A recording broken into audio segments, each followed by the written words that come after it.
Joe Lewis. Yes. Probably the one thing that distinguishes you from many others in the industry who are in your position is your love of risk. Not only you don't avoid it, you embrace it. I love risk. Where does it stem from? It stems from trying to do stuff that people haven't seen before. It's easy to look at something that's been done and say, that worked, we could try to do it again. It's risky to say, this has never been done before, but we want to try it. And I have a love of doing things that are unique and special.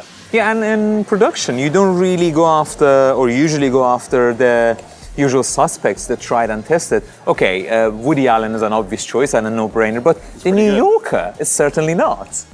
The New Yorker, so people don't know this, The New Yorker was founded as a humor magazine, and at the time when it was founded a little over 90 years ago, the main currency of comedy magazines was really broad humor, and it was founded as this sophisticated antidote to it. For any story you find in The New Yorker, you're not going to find somewhere else in another magazine, and it's exactly the same as our TV shows. Thinking big, quick decision-making, disrupting, these are the elements in Amazon that you have said really suits your personality. So, are you a champion of startup thinking in TV?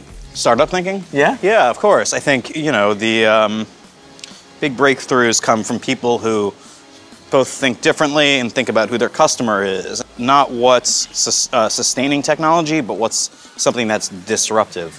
And I think, you know, in streaming TV, archival television, what we're making has a chance not just to sustain the old model, but to create a completely new one. So you have worked for Comedy Central, for Fox, and you have tried setting up a streaming startup. So how those experiences each compare to your life on Amazon? You know, there's nothing that can prepare you for this, the lack of a middleman to your audience, and to only get to think about what the audience wants to see. And, you know, to have a company that supports it, both financially and with decision making, and you really get the chance to see a vision on a big screen. Tell me about New Yorker Presents. Why did you decide to bring it to MIP?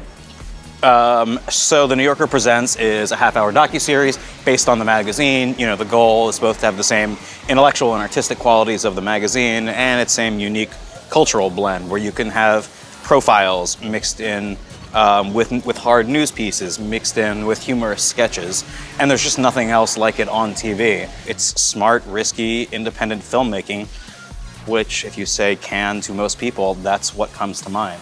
And I think the two go very well together. Joe Lewis, thank you very much for joining me on Pulse of MIP. All right, cheers. But cheers.